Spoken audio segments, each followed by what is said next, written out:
Hi, hello. Welcome to our channel Sravanti Bulloju Home Likes. Today's special recipe రెండు రకాల pulaos. Morning హడావుడిగా lunch బాక్స్లను prepare చేస్తున్నప్పుడు కానీ, non veg తినని వారి కోసం కానీ, సండేస్ ఏదైనా వెజ్ స్పెషల్స్ చేయాలనుకున్నప్పుడు కానీ, ఇలా సింపుల్గా రెడీ అయ్యే రెండు రకాల పలావ్స్ని ఒక్కసారి ట్రై చేసి చూడండి. చాలా టేస్టీగా ఉంటాయి, ఈజీగా రెడీ అయిపోతాయి. అంతేకాకుండా పిల్లలు పెద్దవాళ్ళు ఎంతో ఇష్టంగా తింటారు. మరి ఇంకెందుకు ఆలస్యం, సింపుల్గా టేస్టీగా ఎలా ప్రిపేర్ చేసుకోవాలో చూసేద్దామా? ముందుగా గోంగూర పలావ్ కోసం రైస్ని తీసుకోండి. నేను నార్మల్ రైస్ని తీసుకుంటున్నాను. మీరు ఈ రైస్కి బదులుగా బాస్మతి రైస్ని కూడా తీసుకోవచ్చు. ముందుగా బియ్యాన్ని నానబెట్టుకోవడం కోసం ఒక బౌల్ని తీసుకొని అందులో 3 గ్లాసుల వరకు రైస్ని వేయండి. రైస్ను గ్రామ్స్ వైజ్గా చెప్పాలంటే 750 గ్రామ్స్ వరకు ఉంటాయి. ఇలా తీసుకున్న రైస్ మునిగేంత వరకు వాటర్ని పోసి 1 నుంచి 2 సార్లు శుభ్రంగా కడగండి. ఇలా రైస్ని చక్కగా కడిగిన తర్వాత మళ్ళీ రైస్ మునిగేంత వరకు వాటర్ని పోసి బౌల్పై మూతను పెట్టి అరగంట పాటు పక్కన పెట్టండి. రైస్ను ఇలా ముందుగానే నానబెట్టి తీసుకోవడం వలన పలావ్ పొడి పొడిగా అవుతుంది. పలావ్ని ప్రిపేర్ చేయడం కోసం స్టవ్ వెలిగించి కాస్త వెడల్పుగా ఉన్న బౌల్ను పెట్టుకొని 1/2 కప్పు వరకు ఆయిల్ని పొయ్యండి. ఆయిల్ పోసిన తర్వాత మీడియం సైజ్గా ఉన్న 2 ఆనియన్స్ని తీసుకొని సన్నని పొడవు ముక్కల్లా కట్ చేసి మంచి గోల్డెన్ కలర్ వచ్చేంత వరకు స్టవ్ని హై ఫ్లేమ్లో ఉంచి కలుపుతూ ఫ్రై చేయండి. గోంగూర పలావ్లో ఫ్రైడ్ ఆనియన్స్ వేయడం వలన పలావ్ టేస్ట్ చాలా బాగుంటుంది. కాబట్టి తప్పకుండా ఈ ప్రాసెస్ని అస్సలు స్కిప్ చేయకండి. ఇలా ఆనియన్స్ మంచి గోల్డెన్ కలర్ రాగానే ఆయిల్ రాకుండా ప్లేట్లోకి తీసుకోండి. ఆనియన్స్ని ఫ్రై చేసుకున్న తర్వాత అదే ఆయిల్లోనికి మీడియం సైజ్గా ఉన్న ఆనియన్ను చిన్న ముక్కలుగా కట్ చేసి వేయండి. ఆనియన్ వేసిన తర్వాత మీ ఇంట్లో అందుబాటులో ఉన్న మసాలాలను యాడ్ చేసుకోండి. నేను 4 లవంగ, 3 ఇలాచి, 2 ఇంచుల దాల్చిన చెక్క, 3 బగారా ఆకులను వేసుకున్నాను. మసాలాలు వేసిన తర్వాత 1 టీ స్పూన్ జీలకర్ర, పొడవు ముక్కలుగా కట్ చేసిన 5 నుంచి 6 పచ్చిమిర్చి తరుగు, మీడియం సైజ్ ముక్కలుగా కట్ చేసిన 2 టమాటాలను వేసి పోపు కలిసేలా బాగా కలపండి. పోపు చక్కగా కలిసిన తర్వాత 3 రెమ్మల కరివేపాకును వేసి కరివేపాకు కూడా కాస్త క్రిస్పీగా అయ్యేంత వరకు కలుపుతూ ఫ్రై చేయండి. పోపు చక్కగా ఫ్రై అయిన తర్వాత 2 టేబుల్ స్పూన్ల వరకు అల్లం, 1 స్పూన్ పసుపు వేసి అల్లం పచ్చివాసన పోయేంత వరకు కలుపుతూ ఫ్రై చేయండి. అల్లం పసుపు చక్కగా ఫ్రై అయిన తర్వాత గ్లాస్ రైస్కు 1 కప్పు వరకు గోంగూర చొప్పున 3 గ్లాసుల రైస్కు 3 కప్పుల వరకు గోంగూరను వేసుకోండి. గోంగూర వేసిన తర్వాత ఒకసారి కలిపి బౌల్పై మూతను పెట్టి గోంగూర పూర్తిగా ఉడికేంత వరకు స్టవ్ని మీడియం ఫ్లేమ్లో ఉంచి ఉడికించండి. గోంగూర చక్కగా ఉడికిన తర్వాత పోపు కలిసేలా బాగా కలిపి గోంగూర ఆకులు పచ్చివాసన పోయేంత వరకు మరొక 5 నిమిషాలు బౌల్పై మూతను పెట్టి ఉడికించండి. మధ్య మధ్యలో కర్రీ అడుగు పట్టకుండా కలుపుతూ ఉండండి. గోంగూర చక్కగా ఫ్రై అయిన తర్వాత 1 గ్లాస్ రైస్కి గ్లాసున్నర వాటర్ చొప్పున 3 గ్లాసుల రైస్కి 4 గ్లాసులన్నర వాటర్ని యాడ్ చేసుకోండి. వాటర్ వేసిన తర్వాత రుచికి తగినంత సాల్ట్ను వేయండి. నేను 3 స్పూన్ల వరకు సాల్ట్ను వేసుకున్నాను. మీరు వాటర్ని టేస్ట్ చేసుకుంటూ మీ టేస్ట్ను బట్టి సాల్ట్ని యాడ్ చేసుకోండి. తర్వాత బౌల్పై మూతను పెట్టి వాటర్ మసిలేంత వరకు స్టవ్ని హై ఫ్లేమ్లో ఉంచి ఉడికించండి.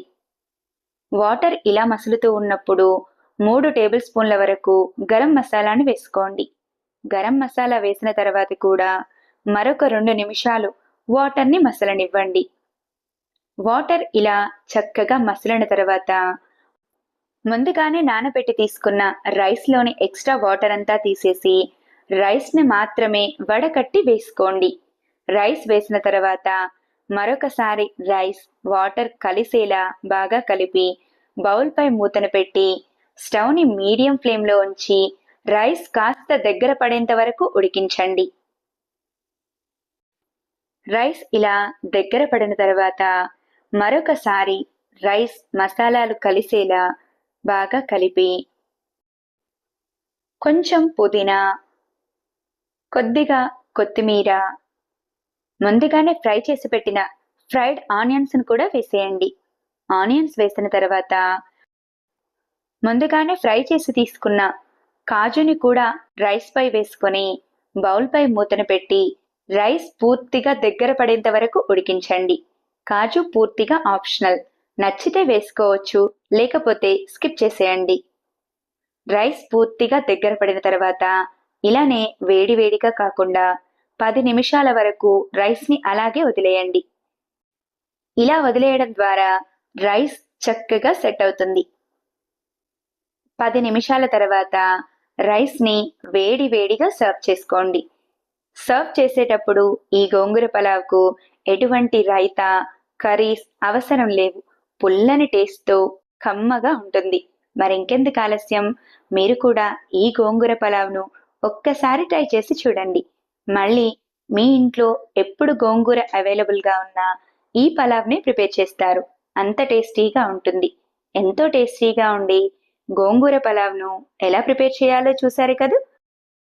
ఇలా రెడీ అయిన పలావ్ను సన్నగా చాప్ చేసిన ఆనియన్స్తో సర్వ్ చేసుకోండి. పుల్లని టేస్ట్తో కమ్మని రుచి వచ్చేలా టేస్టీ గోంగూర పలావ్ను ఎలా ప్రిపేర్ చేయాలో చూసారు కదూ. తర్వాత సింపుల్గా ఈజీగా ప్రిపేర్ చేసుకుని అలాగే పిల్లలు ఎంతగానో ఇష్టపడే ఆలూతో టేస్టీ పలావ్ను ఎలా తయారు చేయాలో చూసేద్దామా. పలావ్ని ప్రిపేర్ చేయడం కోసం ముందుగా రైస్ని నానబెట్టి తీసుకోండి. అందుకోసం కాస్త వెడల్పుగా ఉన్న బౌల్ని తీసుకొని అందులో 2 గ్లాసుల వరకు రైస్ని తీసుకున్నాను. నేను తీసుకున్న రైస్ వెయిట్ వచ్చేసి 500 గ్రామ్స్ వరకు ఉంటుంది. అలాగే నేను బాస్మతి రైస్ను తీసుకున్నాను. మీరు బాస్మతి రైస్కి బదులుగా నార్మల్ రైస్నైనా తీసుకోవచ్చు.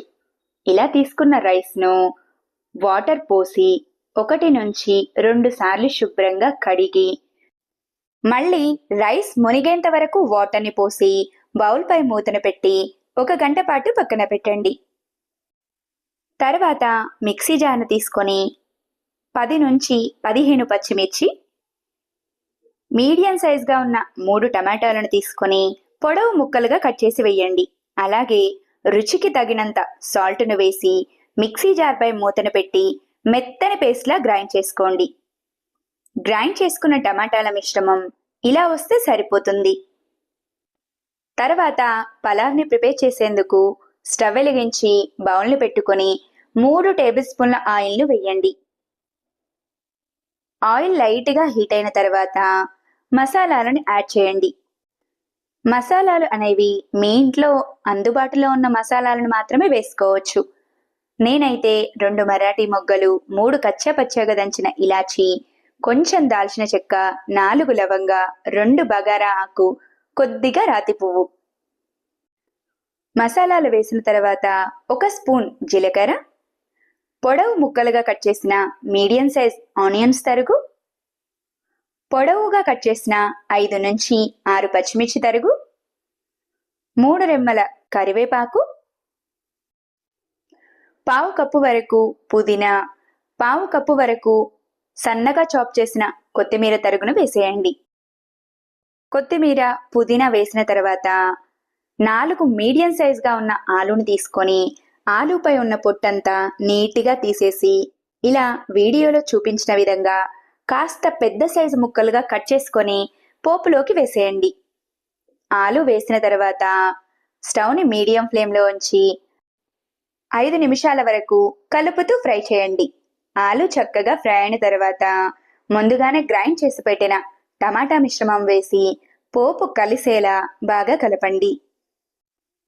పోపు చక్కగా కలిసిన తర్వాత టమాటా మిశ్రమం పచ్చివాసన పోయి ఆయిల్ పైకి తేలేంత వరకు బౌల్పై మూతను పెట్టి ఉడికించండి. టమాటా మిశ్రమం పచ్చివాసన పోయి ఆయిల్ పైకి తేలగానే 2 టేబుల్ స్పూన్ల వరకు అల్లం వెల్లుల్లి పేస్ట్, అల్లం వేసిన తర్వాత మీ రుచికి తగినంత కారం పూర్తిగా ఆప్షనల్. ముందుగా గ్రైండ్ చేసిన పచ్చిమిర్చి పేస్ట్ మీకు కారానికి సరిపడా ఉన్నట్టయితే కారాన్ని స్కిప్ చేసేయండి. తర్వాత 2 టేబుల్ స్పూన్ల వరకు ధనియాల పొడి లేదా 2 టేబుల్ స్పూన్ల వరకు గరం మసాలాను వేసుకోండి. మసాలా వేసిన తర్వాత పోపు కలిసేలా మరొకసారి బాగా కలపండి. పోపు చక్కగా కలిసిన తర్వాత కారం మసాలాలు ఫ్రై అయ్యేంత వరకు మరొక 2 నిమిషాలు కలుపుతూ ఫ్రై చేయండి. కారం చక్కగా ఫ్రై అయిన తర్వాత పావు కప్పు వరకు పెరుగును వేసి పెరుగు కలిసేలా మరొకసారి బాగా కలపండి. పెరుగు చక్కగా కలిసిన తర్వాత మళ్ళీ బౌల్పై మూతను పెట్టి కర్రీపై ఆయిల్ తేలేంత వరకు ఉడికించండి.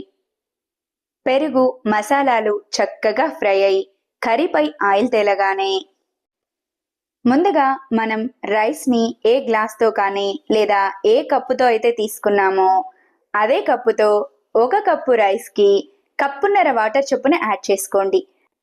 నేను 2 గ్లాసుల వరకు రైస్ని తీసుకున్నాను కాబట్టి 3 గ్లాసుల వాటర్ని వేస్తున్నాను.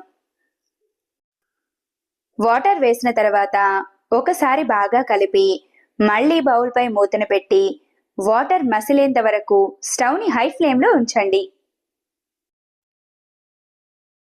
వాటర్ ఇలా మసులుతూ ఉన్నప్పుడు ముందుగానే నానబెట్టిన బాస్మతి రైస్లోని ఎక్స్ట్రా వాటర్ అంతా తీసేసి రైస్ను మాత్రమే ఇలా మసులుతున్న వాటర్లోకి యాడ్ చేసుకోండి. రైస్ మొత్తం వేసిన తర్వాత మరొకసారి రైస్ వాటర్ కలిసేలా బాగా కలిపి బౌల్పై మూతను పెట్టి స్టవ్ని లో ఫ్లేమ్లో ఉంచి రైస్ కాస్త దగ్గర పడేంత వరకు ఉడికించండి.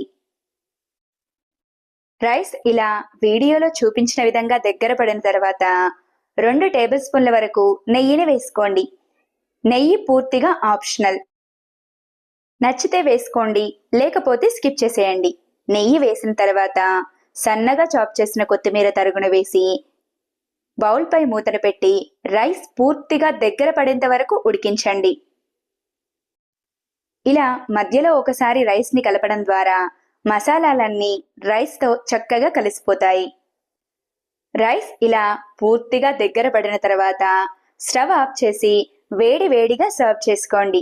అంతే, ఎంతో టేస్టీగా ఉండి ఆలూ పలావ్ రెడీ. సింపుల్గా కాస్త వెరైటీగా ఈజీగా ప్రిపేర్ చేసుకునే 2 రకాల పలావ్స్ను ఎలా తయారు చేయాలో చూశారు కదా. నా వీడియో కనుక మీకు నచ్చినట్టయితే లైక్ చేయండి. ఇలాంటి మరెన్నో ఇంట్రెస్టింగ్, టేస్టీ, హెల్దీ రెసిపీస్ కోసం నా ఛానల్ని సబ్స్క్రైబ్ చేయండి. ఈ 2 రకాల పలావ్స్ని మీరు కూడా తప్పకుండా ట్రై చేసి ఎలా వచ్చిందో కామెంట్ చేయండి. Thanks for watching.